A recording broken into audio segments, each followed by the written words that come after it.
आप देख रहे हैं अल्फा डिफेंस हिंदी में आपका स्वागत है। आज के इस वीडियो में हम लोग बात करने वाले हैं चाइनीज J-16 फाइटर जेट के बारे में। अगर आप पीएलए एयरफोर्स की फ्लीट को देखें तो वहां पर J-20 के साथ साथ J-16 एक इम्पोर्टेंट कंपोनेंट है, और अगर आप इस कंपोनेंट को ध्यान से समझेंगे तो आपको तीन चीजें समझ में आए। J-16 बेसिकली रशियन टेक्नोलॉजी के ऊपर बेस्ड है, लेकिन चाइना की तरफ से उसको इम्प्रोवाइज करके फर्दर इम्प्रूव करने की कोशिश की गई है। दूसरी, इस फाइटर जेट में चाइनीज इंजन्स का प्रयोग किया गया है। और तीसरी, चाइनीज और पाकिस्तानी एक्सपर्ट्स की तरफ से क्लेम किया जाता है कि ये फाइटर जेट रशियन Su-30 और भारत के Su-30 MKI से बेहतर फाइटर जेट है। देखिए, प्रैक्टिकली चाइना की तरफ से इस फाइटर जेट में चाइनीज इलेक्ट्रॉनिक्स और सेंसर्स का प्रयोग किया गया था, लेकिन चाइनीज इलेक्ट्रॉनिक्स और सेंसर्स भारी होने के चलते इसके एयरफ्रेम में वजन को कम करने की कोशिश की गई थी। साथ ही साथ उस समय चाइना की तरफ से कॉम्पोजिट के ऊपर काम करना शुरू किया गया था, और इसी वजह से डिसाइड किया गया था कि इस फाइटर जेट में कॉम्पोजिट का प्रयोग किया जाएगा। इसके अलावा इस फाइटर जेट की पावर रिक्वायरमेंट को एड्रेस करने के लिए ज्यादा पावर की आवश्यकता थी, और इसी वजह से ज्यादा पावरफुल WS-10B इंजन का प्रयोग इसमें किया जाता है। हालांकि ज्यादा थ्रस्ट जनरेट करने की कोशिश में इस इंजन का वजन बढ़ा है और इसकी एफिशिएंसी नीचे गई है। इसके अलावा इस इंजन की ओवरऑल लाइफ भी नीचे गई है। लेकिन चाइना की तरफ से अपने वेपन सिस्टम्स को लेकर एक डिफरेंट तरीके की अप्रोच फॉलो की जाती है, और वो अप्रोच है इंडक्ट एंड देन परफेक्ट। वो शुरुआत से ही परफेक्ट सिस्टम की तरफ नहीं जाते हैं, और जैसा भी सिस्टम बनता है पीएलए एयरफोर्स की तरफ से उसको इंडक्ट किया जाता है और फिर उसको रिफाइन करने की कोशिश की जाती है। J-16 के केस में भी चाइना की तरफ से यही किया गया था, और उन्होंने WS-10B इंजन के साथ में ही इस एयरक्राफ्ट को अपने बेड़े में शामिल कर लिया था। हालांकि इस पॉइंट ऑफ टाइम पर इस इंजन के दूसरे वेरिएंट्स बनाए जा रहे हैं जो प्रैक्टिकली उस इनिशियल इंजन से बेहतर है। लेकिन over the period of time China की तरफ से इंजन डेवलपमेंट में जो फोकस रखा गया है वो केवल थ्रस्ट रखा गया है। इस अप्रोच के चलते थ्रस्ट तो मिल जाता है, लेकिन इंजन की ओवरऑल एफिशिएंसी नीचे चली जाती है। कम एफिशिएंसी वाले इंजन्स के साथ में जो सबसे बड़ी परेशानी है वो फ्यूल कंजम्पशन है। किसी भी एयरक्राफ्ट के पास में लिमिटेड फ्यूल होता है, और अगर उसका इंजन ज्यादा फ्यूल कंज्यूम करता है तो ओवरऑल रेंज कम होती है।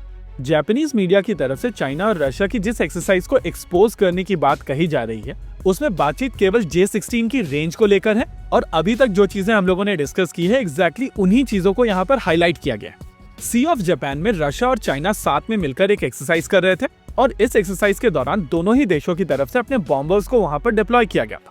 आमतौर पर जब बॉम्बर्स डिप्लॉय किए जाते हैं तो उनके साथ में फाइटर जेट्स भी होते हैं, और इन फाइटर जेट्स को आप एस्कॉर्ट फाइटर जेट्स कहते हैं। इस एक्सरसाइज के दौरान basically mission Sea of Japan में था, और चाइनीज बेस से ये टारगेट बेसिकली 1000 किलोमीटर से कम दूरी पर था। इस मिशन के लिए चाइनीज H-6 बॉम्बर को 2 J-16 फाइटर जेट एस्कॉर्ट करते हैं, और 1000 किलोमीटर से कम दूरी पर इस मिशन को करते करते इन फाइटर जेट्स को रिफ्यूलिंग की आवश्यकता पड़ती है। इतना ही नहीं, इस मिशन के दौरान जो J-16 फाइटर जेट्स उड़ रहे थे वो अपने पूरे लोड आउट के साथ में नहीं उड़ रहे थे, और इनके पास में केवल 4 air to air missile systems थे, 2 शॉर्ट रेंज मिसाइल सिस्टम्स और 2 BBR मिसाइल सिस्टम्स। इतना ही नहीं, जब इस मिशन को एग्जीक्यूट करने के बाद में बॉम्बर्स रिटर्न कर रहे थे तो उनको एस्कॉर्ट करने के लिए दूसरे 2 J-16 फाइटर जेट वहां पर डिप्लॉय किए गए थे। फन फैक्ट, इनको भी रिफ्यूलिंग की आवश्यकता पड़ी थी।